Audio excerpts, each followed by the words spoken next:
A strange discovery in a Cass County lake years in the making.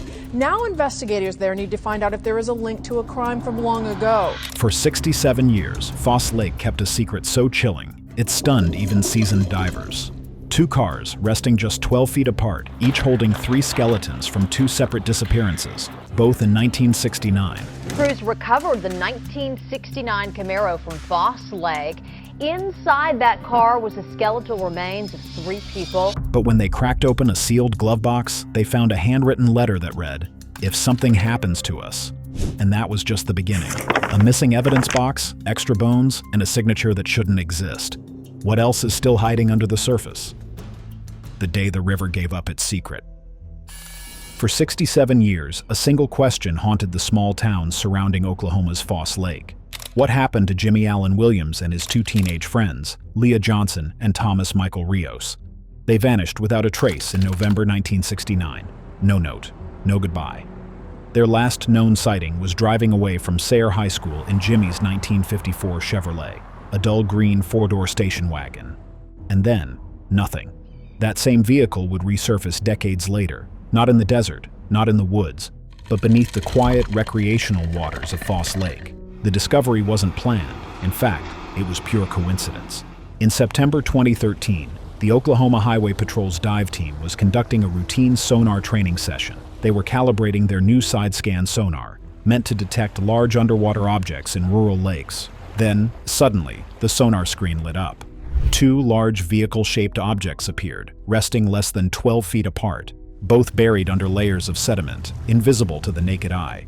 Divers descended into the murky lake, where visibility is barely a few feet, and used ropes to guide themselves to the first wreck.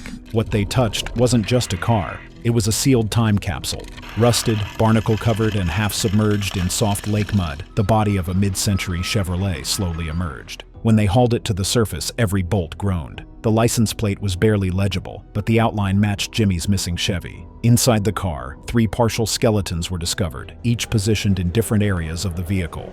Their positions told a tragic story. 2 in the front, 1 in the back, no signs of seatbelts. Not uncommon for that era. And while seatbelt laws weren't in place until the 1980s, it was the positioning of the steering wheel and the broken dashboard that suggested the car had plummeted nose first. Even eerier, one of the forensic examiners noted the ignition key was still turned. The headlight switch had been flicked on. The radio knob had snapped off. Everything was frozen in place. A woman's purse was found behind the passenger seat. Inside was a school photo, a class schedule, and a movie stub from Butch Cassidy and the Sundance Kid, which was released just a month before they vanished. The oldest piece of evidence? A single rusted class ring with 1969 still visible under a layer of decay. At first, law enforcement speculated that the teens might have driven off a dark road by mistake. Foss Lake, particularly in the late 60s, had few barriers or lights. There was an old boat ramp, now long buried by water levels. Could they have accidentally driven off while heading to the lake for a late-night hangout? Or were they chased? Theories swirled, including one about a group of local boys being targeted after a dispute. But without any signs of trauma or bullet damage, most leaned toward accidental drowning. Still, unanswered questions lingered. And just when they thought this twist couldn't get any stranger, the second sonar hit came into focus. Another vintage car, just a few feet away. The strange overlap with a second missing case. As the first 1954 Chevy was being documented, divers returned to the sonar screen to verify their earlier reading. Sure enough, just about 12 feet from where Jimmy's vehicle had rested for over 4 decades, lay another car, eerily similar in size and shape. This wasn't some discarded shell, it was a full-bodied 1969 Camaro, and inside, there were skeletal remains of 3 more individuals. One wore a belt buckle engraved with DC 1968. Another had a pocket knife etched with the initials RH. Just like the first vehicle, the bodies were partially preserved thanks to low oxygen levels and frigid sediment. But what was chilling wasn't just the presence of more victims, it was that this vehicle was tied to another disappearance from the exact same year. Records confirmed the Camaro belonged to John Porter, a local oil rig worker reported missing just months before Jimmy and his friends vanished. John had told coworkers he was going to pick up a friend near Foss Lake. Neither he nor his car were ever seen again, until now. Investigators and journalists alike were stunned. What are the odds that 2 unrelated disappearances, both from 1969, would end up mere feet apart at the bottom of the same lake? Some began to theorize a more sinister connection. Had the boat ramp been a popular spot for illegal drag racing at night? Had something happened that forced both vehicles off the road? A mechanical error, a collapsing path, or something worse? Others whispered about a curse. Foss Lake had already taken lives before. In 1976, a couple drowned after their rowboat capsized in a storm. Some locals joked the lake had a habit of holding things it liked, but forensic experts were more grounded. They noted that the lake's layout had dramatically changed over the decades. The original shoreline was now completely underwater. What used to be a grassy slope became a dangerous drop-off after the state expanded the reservoir. In the 1960s, neither lighting nor warning signs were common, especially in rural Oklahoma. On a dark night, with no guardrails or GPS guidance, a slight wrong turn could have deadly consequences. And if a vehicle did plunge into the water, the thick sediment could bury it within days, making it invisible even to trained divers of that era. Still, the coincidence of two disappearances from the same year, resting side by side at the bottom of Foss Lake, begged the question: how many other lakes were hiding similar secrets? Cold cases, new technology, and a race against time. As news of the two submerged vehicles spread across the country, other families began reaching out, wondering if their missing loved ones might still be trapped in cars beneath murky lakes. That's when volunteer groups like Adventures with Purpose, Chaos Divers, and Depths of History stepped in. Armed with portable sonar rigs, underwater drones, and advanced GPS systems, these civilian teams began scanning lakes, rivers, and canals across the United States. And the results were astonishing. In less than 3 years, these groups helped locate over 24 missing vehicles tied to unresolved disappearances. In Missouri, they recovered a Pontiac Sunfire linked to a 1995 case. In Tennessee, a red Dodge Dakota pulled from the lake helped solve a 1999 missing persons file. These weren't rogue divers. They were ex-police officers, engineers, and family members using modern tech and crowdsourced research to do what local departments couldn't. The unopened glove box, and the note that changed everything. Weeks after the Foss Lake cars were pulled from the depths and cataloged, forensic analysts were still carefully examining every inch of the wrecks, not just for remains, but for personal effects that might help identify victims or explain how two vehicles vanished without a trace in the same year. While the exterior of the 1954 Chevrolet was heavily rusted, one part of the interior had remained mysteriously sealed: the glove box. Packed tight with silt, it had become calcified shut. It wasn't until the team used a micro drill and dental tools that they managed to pry it open, and what they found inside stunned everyone in the lab. Inside, wrapped in what appeared to be layers of plastic, was a crumbling envelope with faded ink that read, "If something happens to us." The moisture-damaged letter inside was partially destroyed, but certain fragments remained eerily intact. Though the full message was never publicly released, investigators confirmed it appeared to be handwritten by one of the teenagers, likely Leah Johnson, and mentioned being followed for days and seeing a dark car again near the school. What made it more unsettling was that the note included a torn-out newspaper clipping, folded tightly, featuring a small report about a local man charged with stalking a group of teens in Sayre, weeks before the trio vanished. The man was later released without charges. His name had never been publicly tied to the disappearance, but after the letter surfaced, his name appeared all over social media, forcing law enforcement to issue a statement. They neither confirmed nor denied whether the note would reopen the case, only that the discovery was deeply relevant and under review. Even more puzzling, an old Polaroid photograph was also found in the glove box, slightly warped but visible. It showed the three teens, Jimmy, Leah, and Thomas, posing beside the very car they disappeared in, laughing, sun-drenched, with Foss Lake shimmering in the background. The date scribbled on the back? November 1st, 1969, the same day they vanished. To this day, the contents of that glove box remain one of the most debated parts of the case. Some believe it confirms foul play. Others argue it was simply teenage anxiety misinterpreted in hindsight. But one thing's certain, it added an entirely new layer to what was once considered a straightforward accident. The FBI's quiet visit and the vanishing evidence box. Just when local authorities thought the Foss Lake case had settled into historical closure, an unexpected federal development reignited speculation. According to a former Beckham County Sheriff's Office employee, speaking anonymously to a local reporter in 2014, agents from the FBI visited the evidence locker less than 3 weeks after the glovebox letter and newspaper clipping were uncovered. They didn't make a public statement, didn't open a case file, and didn't answer media questions. But they left with something: a sealed, waterlogged cardboard box marked "Recovered from Vehicle Number 2." Secondary contents. The box was believed to contain personal effects retrieved from the 1969 Camaro, including a small journal belonging to one of the adult male victims. A local diver later confirmed he'd handed over a booklet or diary-like object to the recovery team, one that had legible notes about meeting someone near the lake on the night of the disappearance.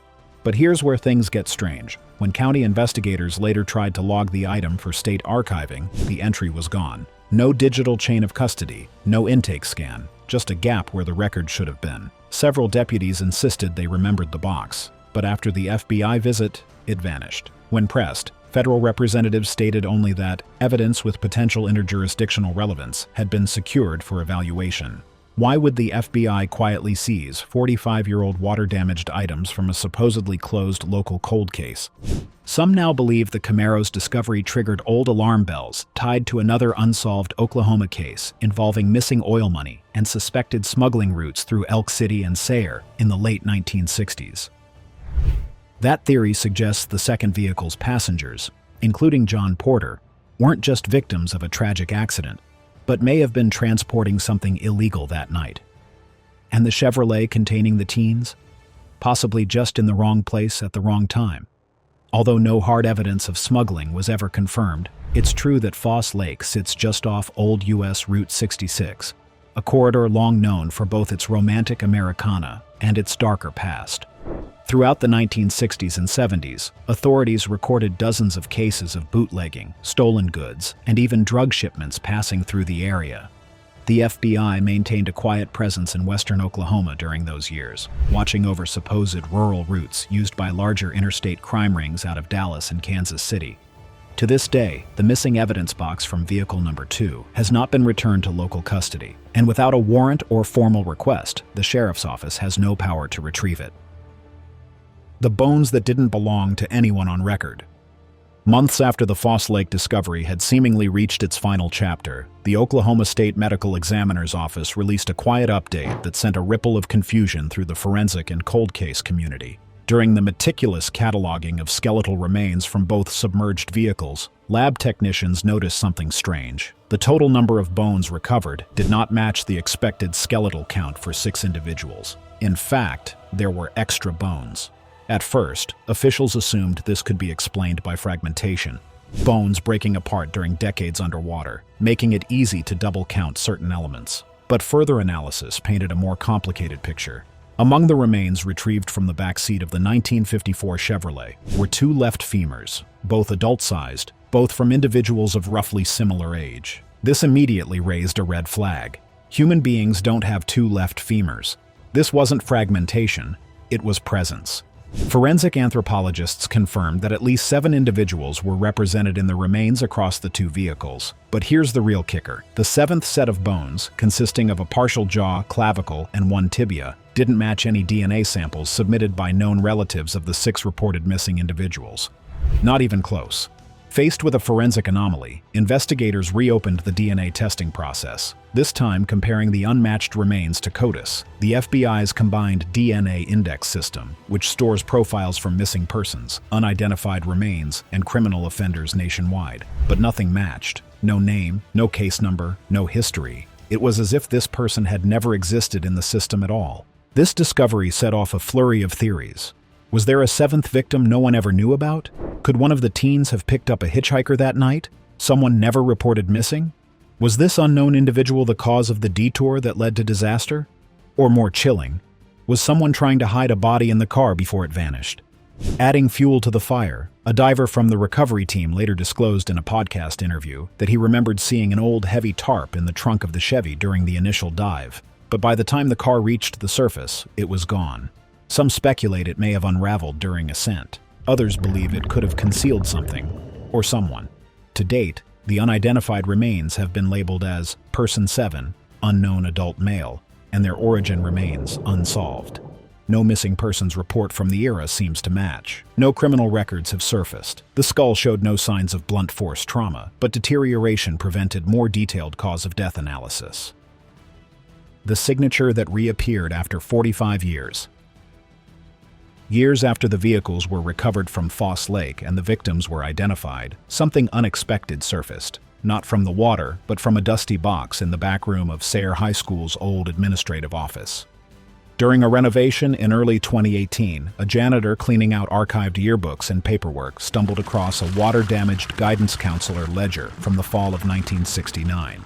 Inside were handwritten appointment slots, class schedules, and most curiously, a page from a missing sign-in sheet for the school's November extracurricular permission slips.